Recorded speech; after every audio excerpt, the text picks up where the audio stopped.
Hey everyone, this is Mike Delpreti, and you're listening to Context, the podcast where I'm talking to industry leaders about what's changing and not changing in the industry. I'm here at the very special Housing Wire conference using the very special Housing Wire podcast room. So thank you, Housing Wire. And my guest today is Varun Krishna, CEO of Rocket. Hey Varun, how are you? I'm doing well, Mike. Thanks for having me. Yeah, good no, to be here. I appreciate you making the time to sit down and chat. So I'll start out with an easy one where I usually start. How do you typically start out your day? I'm a morning person, so I'm definitely a big believer that you own your morning, you own the day. So I wake up pretty early, try to get a workout in, just try to get a few hours of work done. That's just me, sort of more solo before the day starts, where you're kind of in the meeting cadence. So I like mornings. I like exercise. I also got in this habit where I've been more intentional about when I pick up my phone in the morning. I think a lot of people, when they roll out of bed, the first thing they do is grab for the phone and look at it. And I read somewhere, I forget where, or maybe it was on another podcast, that your brain is in sort of, it's like in a theta state when you first wake up, and so you're more suggestive.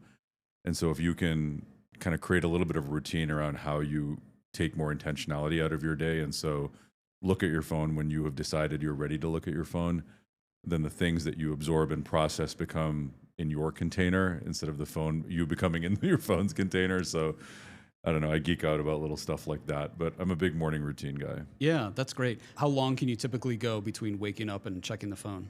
I wake up pretty early, so I could probably go 45 minutes or so, just kind of doing morning routine type stuff. I'll usually check it before I get into some morning exercise. So about 45 minutes, I think. Yeah. Yeah. It's funny when you try to avoid technology, you actively notice how hard it is to do that. Yep. Like, what if I want to pick up my phone but not get emails and messages? Yeah. Or what if I want to open my computer and not get inundated with notifications? There's this whole line of study where they've been looking at, how like our kids and the next generation, their brains are constructed differently. And one of the things that I heard about is there's this notion of continuous partial attention where, and for the next generation, they can basically be having a conversation, watching something on TV, texting somebody, and using an app all at the same time. And the brain is sort of becoming more multifaceted. And there's some research that said that the brain development is like different because of this inundation that's happening now. It's crazy. Yeah, I can imagine. I mean, you and I can remember a time in the world before we had the internet, and it seems great looking back on it. Simpler time. Yeah. Okay, so I mean, you've been the CEO of Rocket for almost 2 years now. Is that right? It's been about 20 months. Yeah. Wow. And before that was Intuit. Intuit. That's right. So TurboTax, QuickBooks. Yeah. I was on the consumer side at Intuit, and so I did pretty much everything there. I was in product for TurboTax. I was a general manager for Mint, and then I was the general manager for the entire consumer business. So it's fair to say you didn't have much real estate experience before this? I would say or none. Mortgage? No, I would say none. I'm a newcomer to the housing industry, to mortgage. I'm not a newcomer to fintech, and in some ways, when you think about mortgage as a subset of the financial services, I think there are a lot of similarities to other products and services in the fintech space, but specific to housing and mortgage, very much new. Yeah. So do you think being a newcomer to the industry is an asset or a liability? I think it depends. I think for me, I tend to find that I learn a lot by putting myself in new environments and studying and bringing patterns and practices from other industries to new industries.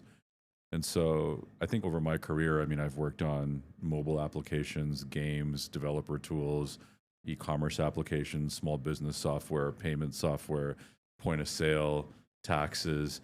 So I actually think that fundamentally, you learn a lot by working in different industries. You learn about leadership, you learn about culture, you learn about technology. And I also think you force yourself to learn and grow. And so, I think what's interesting is, while I may not have probably the 20, 25, 30 years of industry experience that many folks in housing and in mortgage have, I do understand tech, fintech, good product, good design, as well as just leadership. And the great news is, I'm surrounded by leaders every day that are so deep and so steeped in housing and mortgage. And I'm like a sponge. I try as much as possible to suck up the knowledge and the insight that they have I study a lot. I ask questions. I try to put it in practice. I come to an industry events like this where you just get to meet and network and grow. And so I don't think that it's a liability, but I think it's obviously a very complicated, sophisticated industry that's been around for a long time. And I am enjoying just kind of the thirst for knowledge and learning more and more about it. And in doing so, hopefully also making needed change and benefits something that become more prevalent in the industry as well. Given the past 20 months and on the theme of learning, is there some advice you would give yourself 20 months ago? Like spend more time, Varun, spend more time doing this. Yeah, I think there's always things you can look at in hindsight and say, hey, hindsight is 2020.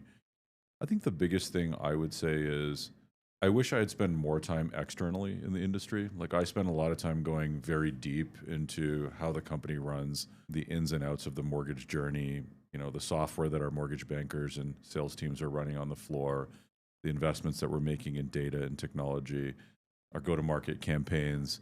But I was very focused on kind of operational execution of Rocket.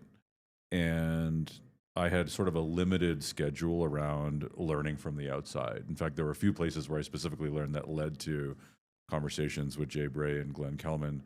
But I think that there's more that the industry has to teach us. And so the next 2 years, I would say, compared to the last two, I'd like to be a little more outside in. And I think I went very deep. I'm an outside CEO with a company that has been very insider led and built.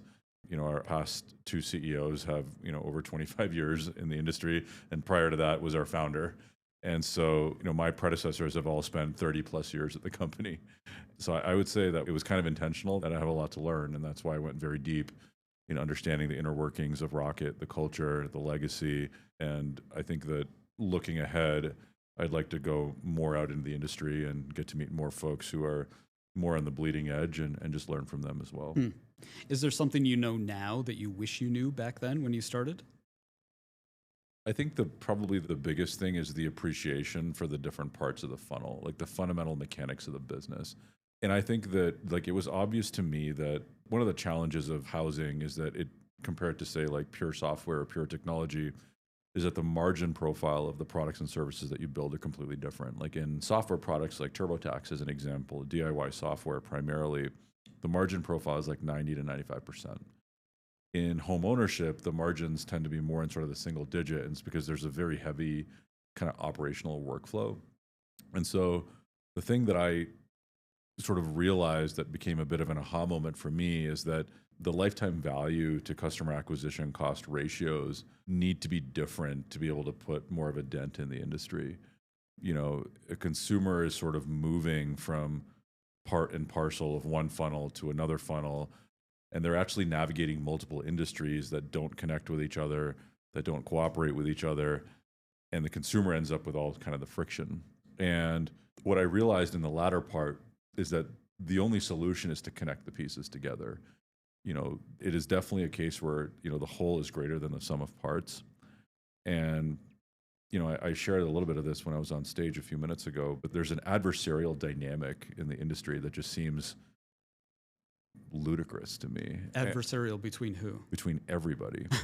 I would say, in the search and portal space, everyone's competing with each other. In the mortgage space, everyone's competing with each other. In the servicing space, everyone's competing with each other. But there's also not a lot of up and down communication either. And so when you have a dynamic like that, really nobody wins, right? And so that was an aha moment. I would say that was a bit of a learning. And it seemed to me that in the beginning, there was almost like an unspoken rule that like partnerships and deals and collaborations and, thinking about shared economics, thinking about a shared value proposition for the consumer is just not something that was happening, and not at the level at which I would expect for an ecosystem that is as vast and as fragmented as housing is. Yeah. And there's no good reason for it. And when you actually start to think about it, it just tends to be that folks focus on what they do, and sometimes that unintentionally may create a little bit of a wall. Do you find that people in this industry generally resist change? It's definitely one of the things that attracted me to the industry is I felt that it was ripe for needed change. And there were a lot of just sort of patterns and practices and workflows that had just been in place for a long time. This is how I manage my documents. This is how I schedule tours. This is how I choose to recommend which lender to work with. This is the operational process to convert and close a sale. And I would say that I don't know that if it's change resistance as it is, I would maybe use a word like conditioning. Mm. It's just very normal that if you do something the same way for a long time, you will become conditioned. It is just a fact of human life. And so part of the challenge that I see being a newcomer to the industry is the fact that everyone has spent so much time perfecting and roughly doing kind of the same thing that at times there may not be an openness to say, hey, there might be a completely different way of approaching this problem. There may be a world where this problem doesn't even need to exist. And so I do think that there's a healthy amount of conditioning in the industry. I think that some of it just comes from legacy. But I also think that one of the things that I've also learned is to develop a little bit of humility, because it's easy to come in, not know anything, and say, well, this should just be different. Why can't this happen this way? But when you start really unpacking, you also have an appreciation for why something is the way that it is. It's because there's a good reason for it, and there's all kinds of edge cases, and there's also a workflow and a process that's involved. The beauty for me is that the industry itself is not like any one thing, and there's a little bit of a mystique to that, right? Like a part of the journey is emotional, a part of the journey is human connection, a part of the journey is money movement and data, a part of the journey is some kind of a digital experience. But a lot of it is this kind of workflow that happens to go from point A to point B of buying or selling a home. And it's emotional, it requires work, it requires money, it requires data, but it's not one thing. You know, it's a journey, it's an experience. And so that's what fascinates me about it, and why I think like concepts like AI are so profoundly like transcendental in what they will do to this industry, is because they will not just make something a digital experience or turn something into a super app. Like that is the opposite of what I think AI will do. AI, I think, is about the removal of experience. It's about making things more implicit, more automatic. It's about automatically making the right decision without having to go through a process, and just taking friction out. And so those are some of the things that I get excited about. Why do you think you got this job? Why do you think they hired you as CEO? It's a great question. I think there's a couple things. I think culture fit was a really important thing. And I think that as you think about coming into a company that's been around, Rocket's going to be 40 years this year. I think it's in June at Fort Rocket will be 40. There's not a lot of companies that have been around that long. So it is the legacy, thousands of team members, a story of grit and determination and transformation that existed long before I got there. And I think the first and most important thing as I went through the interview process was culture fit. EQ, understanding people, understanding leadership, being able to build rapport with the leadership team. I think that was a foundation. And I think that was one of the areas, at least that I've heard, that was appreciated about my leadership style. And I think that comes a lot from experience. I've worked at a lot of different companies. I've worked in and around a lot of leaders in a lot of different roles. And I've cultivated my own leadership style based on the things that I like. But I try to meet people where they are. I try to lead people the way that they want to and expect to be led. I have a very, I would say, empathetic, trusting, non-hierarchical leadership style, but I have a very healthy appetite for risk. And I think the second part of maybe the interview process, speculating a little bit, is that I just see a transformational new vision for home ownership. I think AI will come and it will have a profound impact on the industry. And I think that there's a vision there on what Rocket can do to capitalize on that and to do good for the human world. And so I think that just a deep, highly convicted, disruptive technology vision is something that I put on the table as I went through the interview process. And then, you know, maybe the last piece of it that I think is also important is just a willingness to take big swings and a healthy appetite for risk, and saying, hey, what got us here won't get us there. We have many ingredients, but we can create new recipes. And just sort of having the latitude to believe in what got us here isn't going to get us there mentality. Those are the three things that I focused on as I went through the journey. I mean, I hadn't thought about it too deeply until right now, but if I think about that and think about, you know, the Rocket board and choosing to hire you, we're getting an outsider from the industry. We're getting somebody, you know, leadership stuff aside, we're getting an outsider, somebody with deep experience in the online world and building tech and products to automate and move things forward. You know, and for a very large company like Rocket, this is not a startup, right?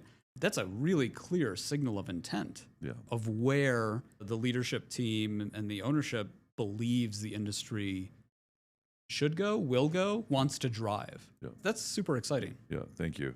And I would say also, I mean, leadership is very, very much a team sport. And, what I've been excited about over the last 20 months is just creating a balanced leadership team. We've brought in some folks from the outside without housing and mortgage experience, but, our CTO, our CMO, good examples of that. But we've also promoted and grown leaders from within as well.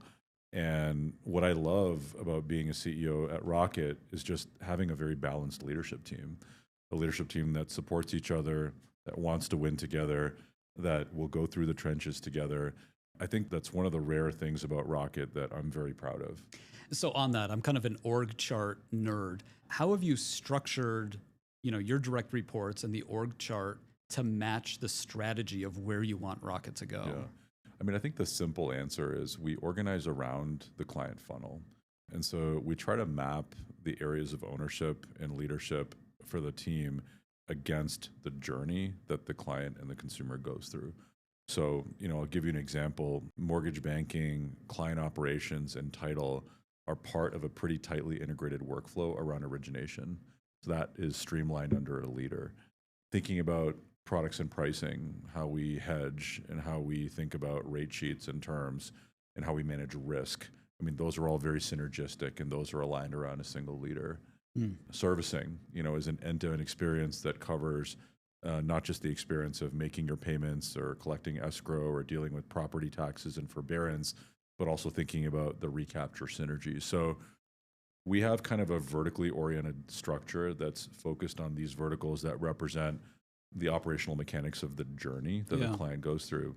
And then we have horizontal functions that build capabilities that empower those verticals, like, for example, technology. And so we have a horizontal technology platform, and the technology teams provide products and services and capabilities to the vertical experiences. And the vertical experiences, those teams essentially build the experiences leveraging those capabilities. So I would say it's built the way a technology platform company would run, where you think about capabilities, verticals, and then platform.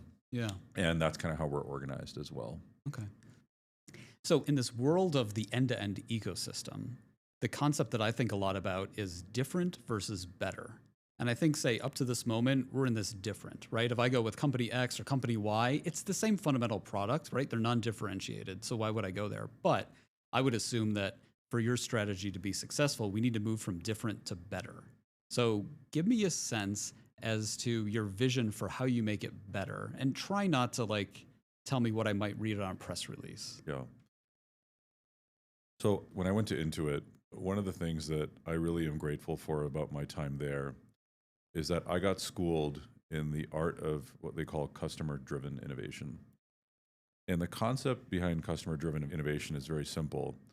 It's that there's only one mark of success, and that's whether you deliver a benefit to the consumer. So the only answer is better. That's really the only answer to the question. Different by itself is meaningless. And I got very indoctrinated into the belief around when you build something, you have to be very clear that what you're delivering will create a tangible, measurable benefit to the consumer, and that solves a specific problem. Now, when you take that framework and you apply it to financial products and services, in general, there's kind of three benefits that most consumers care about. The first one is an easy one.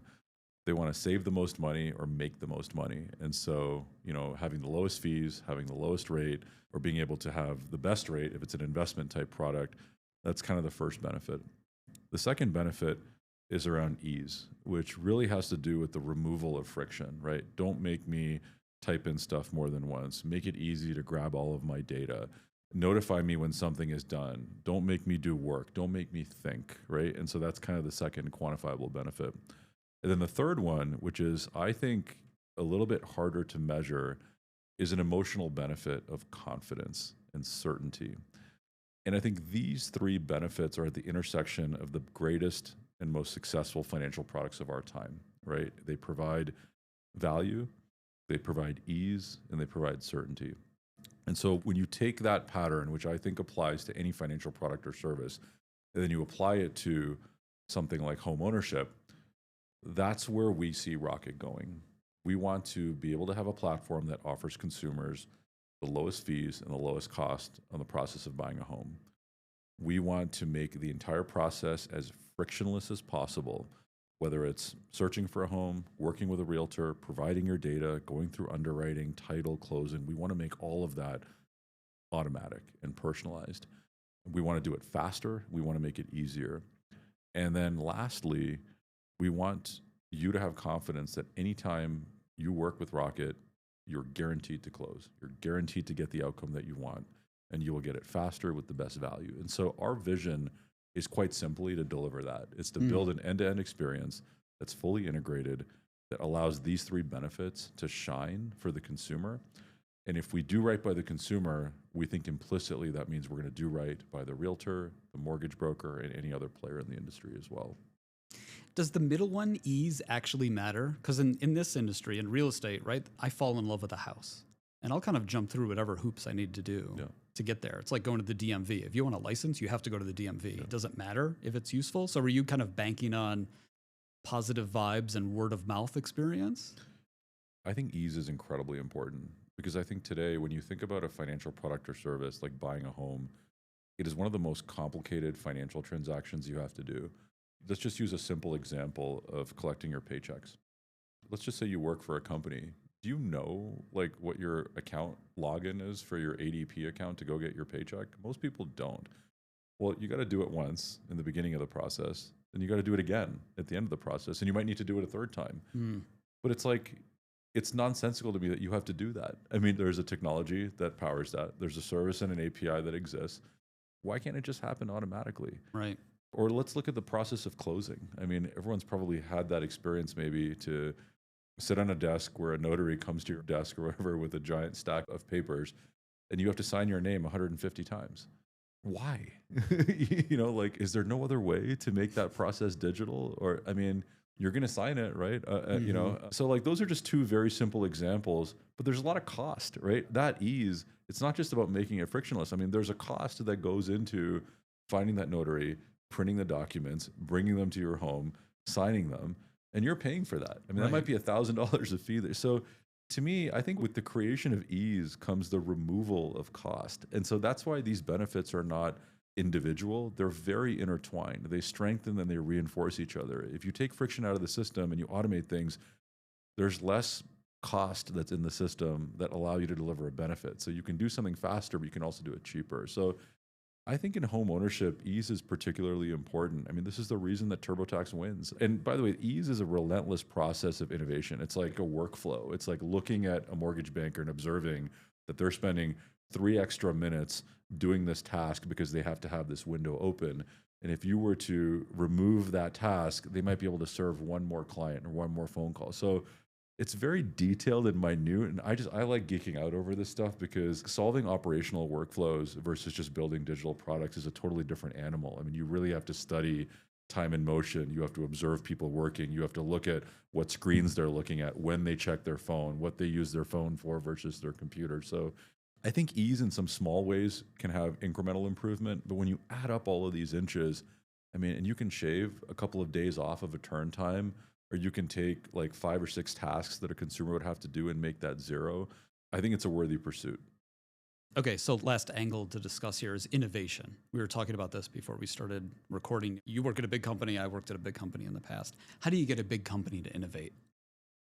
It's a great question. And I think that, you know, I have a lot of learnings from early in my career. You know, I started out my career at Microsoft, which is the biggest company at the time.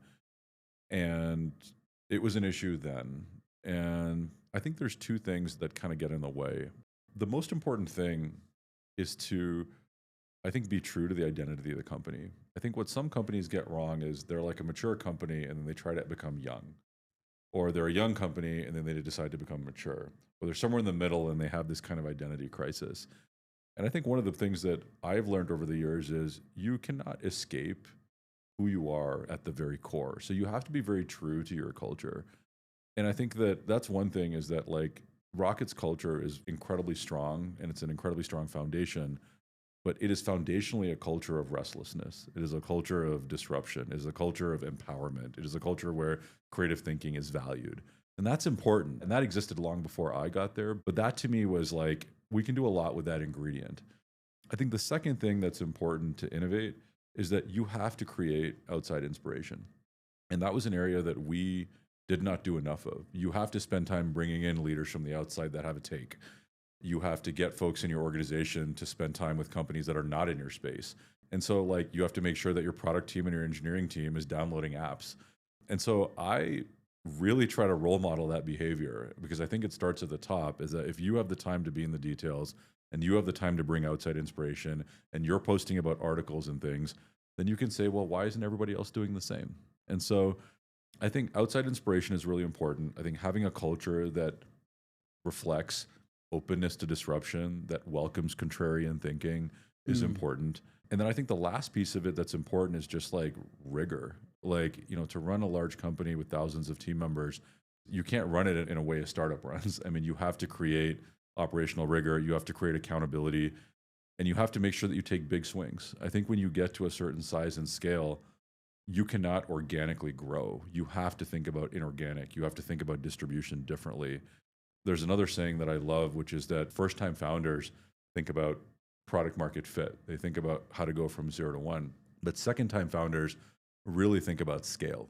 And I think that given the stage of where we are in our growth journey, innovation is very much going to be in our DNA, but scale will determine the next chapter of our success. And that scale will come from distribution. Yeah. Okay, great. That's a really good answer.